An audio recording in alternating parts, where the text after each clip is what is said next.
an earphone for all-day use from Sudio. This is Lanicom of Lanicom Views. Today, a personal audio device, a true wireless stereo earphones ang featured gadget natin for today. At ito ang Sudio T2. Let me share with you my experience and somehow help you with this gadget if this fits you. Let us kick this off with the highlighted specifications before we dive into the exploration. Ito ay mayroong Bluetooth 5.2, active noise cancellation, up to total of 35 hours playtime, 7 hours and 30 minutes in single charge, splash-proof, 2 microphones per bud, and soft touch controls. This is priced at 6,500 pesos and later watch out for our special discount. So makukuha pa natin ito on a cheaper price. And while watching, I would appreciate a subscribe to this channel, Lanicom Views. Let us go to the unboxing experience. Sudio T2 is the next generation of the Sudio 12. As noticed, we have a box redesign here. We can see the T2 photo in front and the highlighted specs at the back. And now, let us remove the stickers. You push down here at the top to reveal the inner box. Remove the sticker on the side for us to open the box like a book. And here it is. We are greeted by the Sudio T2 case. Underneath, there is a box for the charging cable and another small box for extra ear tips and the cleaning cloth with the Sudio Sphere registration information. Then, at the bottom of the box, documentation and user guide. Let us quickly go through the user guide as I find this amazing. No actual words, just the images, and it somehow works. And for me, the images are intuitive and easy to understand. I find it very nice.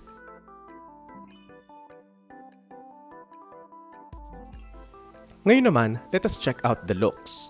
This is the T2's charging case, an oval pebble-shaped case with a built-in lanyard here on the right side. At the back, mayroon tayong USB-C port for charging and the LED light indicator here. At the bottom, the sync and reset button. Here in front, the Sudio brand is engraved. Here on top is the door to reveal the pair. The overall texture of the Sudio T2's case is velvety-like. Very smooth siya hawakan and I like the shape. It is like I'm holding a smooth stone. Ours is the jade color. This is also available in black, white, and sand color. Ang pinaka-favorite ko, itong jade green. Ito ay merong special charming vibe nung una ko siyang nakita. Inside is the pair of earphones and now let us check these out. This pair is the in-ear type. This is the tip that protrudes in your ear and Sudio is generous enough to give us extra tips. Meron tayong extra small, small, medium, and large. Here are the metal connectors for charging. The metallic circle here is the touch control. This is soft touch, no clicks needed to activate. Dito naman, we have 2 microphones, one pointed towards your mouth and the other is pointed outward to pick up the ambient sound for noise cancellation. So these two works hand in hand to reduce ambient noise para clear ang pickup ng ating voice and also clear ang ating listening experience. And here, we have the LED light indicator for pairing and charging. Pag-usapan naman natin ang comfort ng Sudio T2. Ang texture niya is smooth and velvety, pareho ng case niya. And this texture helps a lot in the comfort when wearing it. Parang may feeling na soft siya when touching your skin. And Sudio fronts T2 as an all-day comfort earphones. You can put it on your ear directly and sits well on the ears. Maganda ang comfort niya when wearing it. Even when using it on an extended amount of time, okay pa rin naman siya. It has been my work-from-home earphones for a week and have been using it for online meetings and trainings. It has been sitting on my ears for hours and it feels just right. You have a selection from 4 earbuds and find what best fits you, kung saan ka comfortable. And now, let me describe to you the sound. Ito ang important sa mga ganitong klaseng experience. I will try to give you my level rating on bass, mids or voice, treble, clarity, and loudness. This rating is just my approximation of the level, so this might be subjective. For bass or lows, I will give it 7 out of 10. For mids, 6 out of 10. For treble or highs, 7 out of 10. For clarity, 7 out of 10. And loudness, 6 out of 10. I remember I have given this level rating on a previous Sudio earphone I have tried before. This could mean they're consistent sa mixing ng kanilang mga earphones. Here are some of my comments listening to the pair. Listening to music, lows and highs are very clean. Not loud, but clean. Ibig sabihin, malinis at rinig ng maigi ang mga kalansing ng cymbals, defined ang bassline at rinig mo ang pitch ng mga riffs. So basically, I can say na maririnig mo rito ay very clean sound.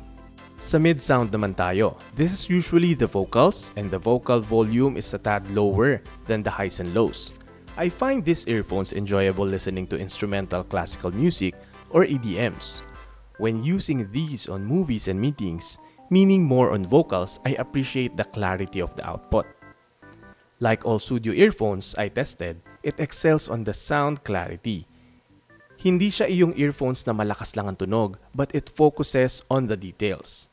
Sudio T2 boasts its 2 microphones apiece. One captures the sound of the surroundings, the other one picks up your voice. Then it does the magic to produce the clearer vocals doing its active noise cancellation. Very noticeable ito during voice calls. Active noise cancellation also makes your music listening a better experience, as you can concentrate more on what you are listening to. When it comes to its microphone, here is a sample recording using the microphone of the Sudio T2. Hi, this is the microphone test of the Sudio T2. I'm using Windows 10 camera on my laptop. So while testing this, gusto kong banggitin that the ANC or active noise cancellation ay mayroong 3 modes. First, the default ANC is turned off. No manipulation sa sound. Second, active ang noise cancellation. This is the mode wherein external ambient noise will be cancelled out. Best to use when listening to music or when you are in a meeting to avoid distraction. Third naman, your ambient noise will be cancelled for the person on the other end na kausap mo. Less niyang maririnig ang ingay sa place mo, but you will hear the ambient sound around you. So saan ito? Ito is kung gusto mo pa rin marinig ang sound sa paligid mo, like kapag baka umiiyak na si baby, o kaya kapag gamit mo ito pag naglalakad ka sa kalsada, may awareness ka pa rin na nangyayari sa paligid mo. All-day comfort. All-day battery din ba? Well, the earphone pair promises around 7 hours and 30 minutes sa isang single charge on the earbuds. In my experience, yes, it delivers and somehow I experience more battery life than that. When ANC is activated, it consumes more power on processing the sound, so you will use it around 6 hours. Then, the charging case can give a total of 35 hours of playtime. So yes, an all-day use, approved. Give the case an hour to be fully charged when emptied. The LED light is in amber for 0 to 25%, while it is on white naman for 26% to 100%.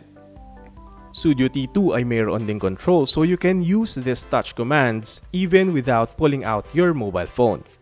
Hold for 2 seconds to change the active noise cancellation modes. When listening to music, 1 click to pause or play, 2 clicks for the next song, 3 clicks for the volume level. During calls, 1 click to answer, touch for 3 seconds to hang up, or hold for 3 seconds to drop a ringing call. So basic controls are all covered, no need to pull up your phone, so that's very convenient. Pairing it on your device is very easy. Lift the buds from the case and it will automatically turn on. Just look it up on your device Bluetooth settings, look for Sudio T2. You will hear a voice prompt when it's pairing, or pairing is successful. It will also speak to you when the battery is low. And napansin ko lang, they have a new voice for this second generation of earphones. Before we conclude, you may find this suitable for you. The design, comfort, active noise cancellation, and the color. I really like this jade color. And also, very classy din ang black, white, and the sand color. You may purchase Sudio T2 at www.sudio.com/ph or you may check it out, the link is on the description. And yes, mula sa inyong Tito of Manila, Lanicom, we have a discount code, T2 Lanicom. That's letter T, number 2, then Lanicom. Before you check out to avail a 15% discount, so you will check it out for only 5,525 pesos. Now to conclude, what do I like with the 12's next generation, the Sudio T2? This is great for users who do online meetings and calls. Very useful and helpful ang may noise cancellation to avoid distractions while working from home, especially when your kids are having fun around or having their own online classes. Clearer voice will be delivered to the other party you are talking to. Next is sound clarity. Like on all other Sudio earphones focus not on the loudness but on the clarity, and that is very important. It will let you hear what you need to hear with crisp and whole sound. Next is the lengthy battery life. This is one of the TWS I tried with the longest battery life. It is comfortable as the texture and contour fits well with the majority of our ears. And let me say again, I really like the design. This pebble case, it feels so good in hands, and of course, the jade green color. Bagay na bagay sa mga plantita at plantito. And that is it. This is the Sudio T2. Please subscribe to Lanicom Views. Follow nyo din sa FB, Twitter, and Instagram ang Lanicom Views. Salamat! Keep on sharing your thoughts and views about this gadget. Comment kayo at pag-usapan natin ang mga views ninyo and learn from each other. This is Lanicom of Lanicom Views. Hanggang sa muli!